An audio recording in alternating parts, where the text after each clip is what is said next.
जी हाँ, नमस्कार दोस्तों। आप देख रहे हैं टारगेट किंग।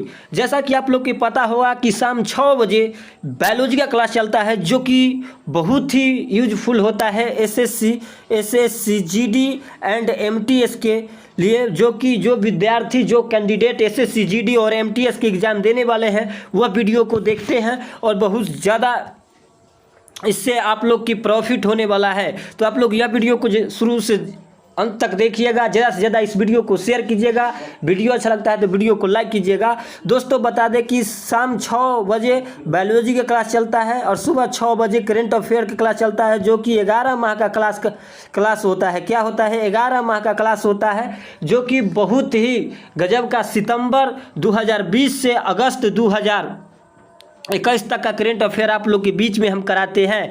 तो दोस्तों आज की लाइन है आप लोग के लिए, तो आप लोग देखिए।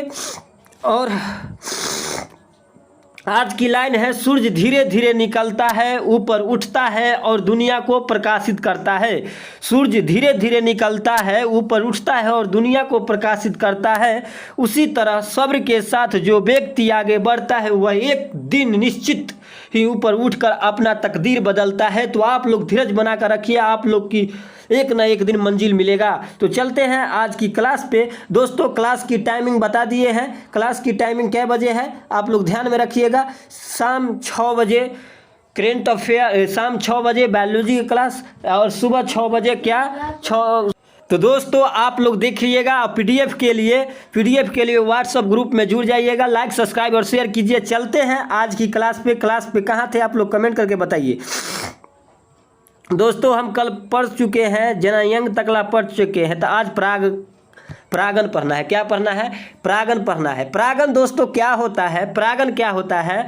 जो पराग कोश से यानी कि एंथर से निकलकर अंडाप तक अंडाप के वर्तिकाग्र स्टिग्मा पर पराग कणों का पहुंचना क्या कहलाता है? परागन कहलाता है। क्या कहलाता है? पराग कोश से पराग कण को निकलकर अंडप के स्टिग्मा तक पहुंचना परागन कहलाता है। क्लियर है? इतना तक क्लियर है?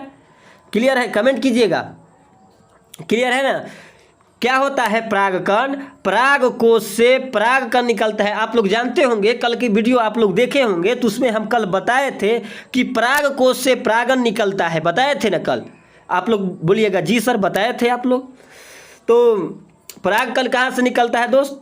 तो कहाँ से निकलता है? परागकण से निकलता है। पराग कोश से परागन निकलता है ना? तो आप लोग बोलिएगा जी सर। यह कहाँ जाकर मिलता है? तो स्टिग्मा पर पहुंचता है। उसको हम क्या कहते हैं? परागकण कहते हैं। क्या कहते हैं? परागकण कहते हैं। परागकण दोस्तों 2 प्रकार के होता है। कितने प्रकार के होते हैं? तो आप लोग कहिएगा सर 2 प्रकार के होते हैं परागकण। कौन कौन होता है? स्वपरागन और परपरागन। क्या होता है? सेल्फ पॉलिनेशन और क्रॉस पॉलिनेशन। तो आप लोग बताइएगा कि सर 2 प्रकार की परागन होता है, स्वपरागन और परपरागन। परागन होता क्या है दोस्तों? आपसे पूछे तो आप लोग बताइएगा कि सर आप अभी बताए हैं कि पराग कोश से परागन का निकलकर अंडप के स्टिग्मा तक पहुंचना परागन कहलाता है। क्लियर है? यहाँ तक क्लियर है? तो आगे चलते हैं। कितने प्रकार के परागन होते हैं? तो आप लोग बताइएगा। 2 प्रकार के होते हैं, स्वपरागन और परपरागन। तो पढ़ते हैं स्वपरागन होता है क्या दोस्तों? स्वपरागन को देखिए। स्वपरागन क्या होता है? एक ही फूल में परागन और वर्तिका मिलते हैं, उसको हम क्या कहते हैं? स्वपरागन कहते हैं। क्या कहते हैं? स्वपरागन कहते हैं। यहाँ समझिएगा, पुष्प के हम पिक्चर निकालते हैं। कल आप लोग को हम बताए थे कि आप लोग को कल हम बताएंगे पुष्प के माध्यम से। तो पुष्प आज लेकर आ गए हैं। देखिए क्या होता है परागन, देखिएगा बताते हैं। ये है परागकोश, ये है फिलामेंट यानी कि पुतंतु। कल के वीडियो में आप लोग को बताए थे कि पुतंतु क्या होता है, परागकोश क्या होता है, दलपुंज क्या होता है, वर्तिकाग्र क्या होता है, वर्तिका क्या होता है, अंडाशय क्या होता है, अंडाशय क्या होता है, स्त्रीकेसर में कितने प्रकार की किस किस चीज़ आता है, और नर जनयंग में क्या क्या चीज़ आता है, उसके बारे में कल की वीडियो में बताए थे दोस्तों। कल हम बताए थे कि वर्तिकाग्र और वर्तिका और अंडाशय जो कि स्त्रीकेसर होता है, और पुंकेसर परागकोश और पुंकेसर परागकोश और पुतंतु यानी कि फिलामेंट क्या होता है, नर जननांग होता है। यहाँ तक क्लियर है? तो आप लोग बोलिएगा जी सर क्लियर है यहाँ तक। तो बता दें कि परागकण यानी कि परागन क्या होता है दोस्तों, इससे समझिए, पिक्चर से समझिए। परागकण क्या होता है दोस्त? परागकण होता है जो देखिए परागकोश से, ये है क्या, आप लोग बताइएगा कि सर ये है फिलामेंट, क्या है, फिलामेंट है। और ये क्या है दोस्तों? तो आप लोग कहिएगा कि सर ये है परागकोश यानी कि एंथर है। क्या है? परागकोश है। क्या है? परागकोश है। क्या है? परागकोश है। क्या है? परागकोश है। तो परागकोश और फिलामेंट, परागकोश से परागन निकलकर और यहाँ से यहाँ यानी कि स्टिग्मा तक पहुँचना क्या कहलाता है? तो आप लोग कहिएगा कि सर अभी आप बताए हैं कि परागकोश से परागकण निकलकर और स्टिग्मा तक पहुँचने की क्रिया को हम क्या कहते हैं? तो आप लोग बताइएगा कि सर हम कहते हैं परागन कहते हैं। क्लियर है? यहाँ तक बात को क्लियर है तो लाइक कीजिए, सब्सक्राइब कीजिए चैनल को। क्या होता है? परागकोश से परागन निकलता है और वर्तिकाग्र पर यानी कि स्टिग्मा पर पहुँचता है, उसको हम क्या कहते हैं दोस्त? परागन कहते हैं। समझ में आ रहा है ना? समझ में आ रहा है। स्वपरागन क्या होता है दोस्तों? स्वपरागन होता है परागकण का स्थानांतर उसी पुष्प के वर्तिका पर होता है, उसको हम स्वपरागन कहते हैं। क्या कहते हैं? स्वपरागन कहते हैं। क्या कहते हैं? स्वपरागन कहते हैं। जैसे आप लोग देखिएगा एक ही फूल में, एक ही पुष्प में और स्टिग्मा यानी कि नर जननांग और मादा जननांग दोनों पाया जाता है, यानी कि स्त्रीकेसर में क्या क्या आता है? तो आप लोग बताइएगा, वर्तिकाग्र आता है, वर्तिका आता है, अंडाशय आता है। क्लियर है? और पूछेंगे कि नर जननांग में क्या आता है? तो आप लोग बताइएगा परागकोश आता है, ये पुतंतु आता है। क्लियर है ना? क्लियर यहाँ तक होना चाहिए, यहाँ तक क्लियर होना चाहिए। कल के वीडियो नहीं देखे हैं तो आप लोग जाकर देखिए, नहीं तो समझ में नहीं आएगा आप लोग को, कि पहले हम बता देते हैं। तो आप लोग कहिएगा कि सर चलते हैं आगे। तो क्या होता है, एक ही पुष्प पे आप देखे होंगे कि नर जननांग और मादा जननांग दोनों होता है। जैसे देखिए आप लोग यहाँ हम पिक्चर में दिखाते हैं और वहाँ से समझिएगा कि क्या होता है परपरागन। दोस्तों यहाँ स्वपरागन क्या होता है इसके बारे में समझिए। ये है क्या? तो यह आप लोग बताइएगा कि सर ये परागकोश है, इससे परागन निकलेगा। क्लियर है यहाँ तक? तो पराग का कोश क्या होता है? परागन क्या होता है दोस्तों? नर जननांग है। क्या है? नर जननांग है। और स्टिग्मा क्या होता है? वर्तिकाग्र क्या होता है? तो आप लोग बताइएगा कि सर क्या होता है? आप लोग बताइएगा कि सर ये वर्तिकाग्र होता है, वर्तिकाग्र होता है स्त्रीकेसर यानी कि मादा जननांग। क्लियर है ना? यहाँ तक क्लियर है? आप लोग कहिएगा कि जी सर क्लियर है।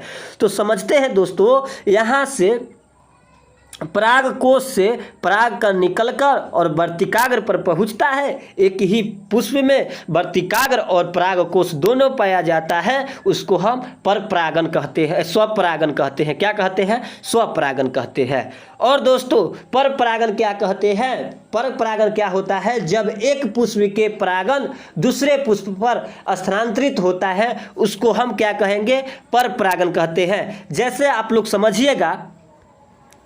आप लोग समझिएगा दोस्तों कि ये हो गया नर जननांग, ये हो गया नर जननांग। क्लियर है? और नर जननांग एक पुष्प में होगा और दूसरा पुष्प में मादा जननांग होगा। ठीक है? तो यहाँ से एंथर से क्या निकलेगा? पॉलीग्रेन निकलेगा। क्लियर है ना बात? यानी कि परागकोश से परागन निकलेगा और हवा के द्वारा या वायु के द्वारा या कीट के द्वारा, कीड़े के द्वारा दूसरे पुष्प में जाके वे चिपकेगा, उसको हम क्या कहेंगे? परपरागन कहेंगे। क्या कहेंगे?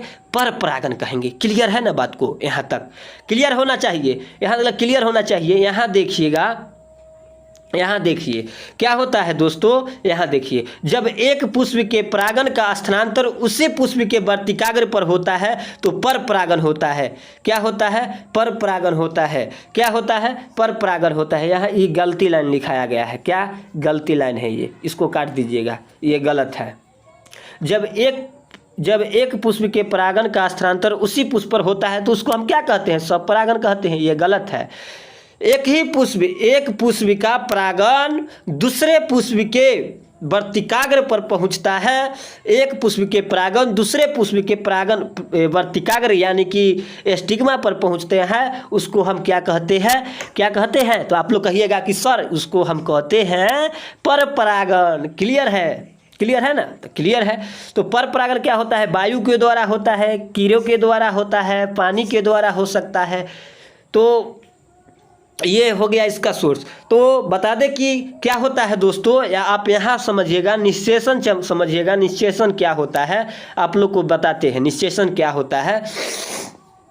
निश्चेषण क्या होता है दोस्तों, तो आप लोग समझिए, निश्चेषण समझिए, क्लियर होना चाहिए बात को। निश्चेषण होता है दोस्तों, ये हो गया एंथर। क्या हो गया? एंथर। क्या हो गया? ये एंथर हो गया, ये फिलामेंट हो गया। तो एंथर से पॉलीग्रेन निकलेगा, ठीक है, निकलेगा ना, निकलेगा और स्टिग्मा पर जाकर चिपकेगा ना। आप लोग बोलिएगा जी सर चिपकेगा। तो एंथर से स्टिग्मा पर पॉलीग्रेन जाएगा यानी कि परागकण जाएगा, और परागकण जाकर वहाँ वर्तिकाग्र में यानी कि स्टिग्मा में पराग नली का निर्माण करेगा, पराग नली का बनाता है। क्लियर है यहाँ तक? यहाँ से पराग कण जाएगा और यहाँ पराग नली बनाएगा, ठीक है, पराग नली बनाएगा और वर्तिकाग्र के यानी कि स्टाइल को भेदते हुए वह अंडाशय तक जाएगा, ठीक है ना, ओवरी तक जाएगा। क्लियर बात है? क्या जाएगा? पराग नली जाएगा। पराग नली स्टिग्मा पर चिपकेगा, पराग स्टिग्मा पर चिपकेगा और पराग नली बनाता है, और पराग नली बनाने के बाद वर्तिकाग्र को यानी कि स्टाइल को भेदन करते हुए कहाँ पहुँचता है? तो आप लोग बताइएगा कि सर यानी कि अंडाशय तक पहुँचता है। क्लियर है बात को? बात यहाँ तक क्लियर है ना? तो आप लोग बोलिएगा जी सर क्लियर है। क्लियर है ना? तो क्लियर है। तो यहाँ पे आ गया पराग नली यानी कि पराग आ गया यहाँ पे आ गया, तो यहाँ पराग नली आ जाएगा, तो यहाँ क्या हो जाएगा? फर्टिलाइजेशन यानी कि निषेचन हो जाएगा। क्लियर है ना बात को? आप लोग बोलिएगा कि सर निषेचन हो जाएगा तो नर जननांग में कितने नर युग्मक जाते हैं और कितने मादा युग्मक से मिलने से पुष्प यानी कि पौधा का निर्माण होता है, फल का निर्माण होता है। तो आप लोग को हम बताते हैं सर, देखिए सर, आप लोग को हम बताते हैं दोस्तों कि जब दो नर युग्मक यहाँ से जाता है और एक मादा युग्मक से मिलता है तो उससे क्या बनता है? जाइगोट बनता है। क्या बनता है? जाइगोट बनता है। और जाइगोट बनने के बाद दोस्तों जाइगोट विकसित होकर पौधा बन जाता है। क्लियर है? यहाँ तक क्लियर होना चाहिए, बात यहाँ तक क्लियर होना चाहिए। यहाँ समझाते हैं, देखिए, जब दो युग्मक क्या दो नर युग्मक एक मादा युग्मक से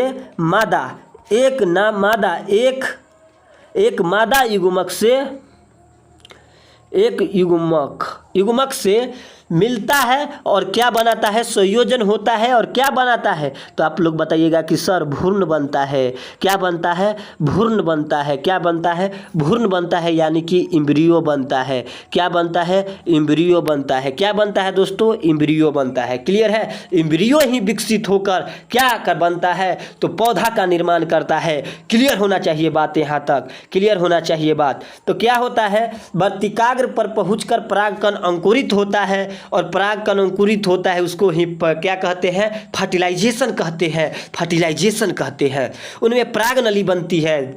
यहाँ तक क्लियर होना चाहिए। पराग नली वर्तिकाग्र को भेदते हुए अंडाशय में पहुंचता है और अपना अंश छोड़ देता है। और बता दें कि एंजियोस्पर्म में पोषण की त्रिसंलयन होता है और अन्य वर्ग की पौधे में निषेचन द्विसंलयन होता है। क्लियर होना चाहिए। अन्य वर्ग के पौधे में निषेचन क्या होता है? द्विसंलयन होता है। और एंजियोस्पर्म के वर्ग के पौधे में निषेचन त्रिसंलयन होता है। क्लियर होना चाहिए ये बात। क्लियर है ना? तो आप लोग बोलिएगा जी सर क्लियर है, आप बताइएगा क्लियर नहीं होगा तो हम बताए हैं क्लियर होना चाहिए। क्लियर है? कुछ याद करना है? कुछ नहीं, समझ गए, काम खत्म। तो दोस्तों आप लोग को हम बता दिए हैं और बता दें कि फल का निर्माण अंडाशय से होता है। क्या से होता है? फल का निर्माण अंडाशय से होता है। क्या से होता है? फल का निर्माण यह अंडाशय से होता है। देख रहे हैं ना, यह अंडाशय से होता है। समझ में आ रहा है ना? अब बीज का निर्माण यह बीजांड से होता है। ठीक है? ठीक है ना?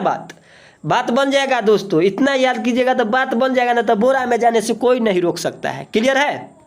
तो क्लियर है। तो आज के लिए इतना ही, मिलते हैं कल के वीडियो में। कल जानेंगे सत्य फल असत्य फल, फल के प्रकार जानेंगे, फल के किस भाग को खाया जाता है उसके बारे में जानेंगे, सत्य फल क्या होता है, असत्य फल क्या होता है उसके बारे में जानेंगे, और निषेचन फल क्या होता है उसके बारे में जानेंगे कल की वीडियो में। तो आप लोग कल की वीडियो बहुत इंपॉर्टेंट होने वाला है दोस्तों, तो कल की वीडियो जरूर देखिएगा। क्या देखिएगा? जरूर देखिएगा। तो मिलते हैं अगले वीडियो में। आज के लिए इतना ही।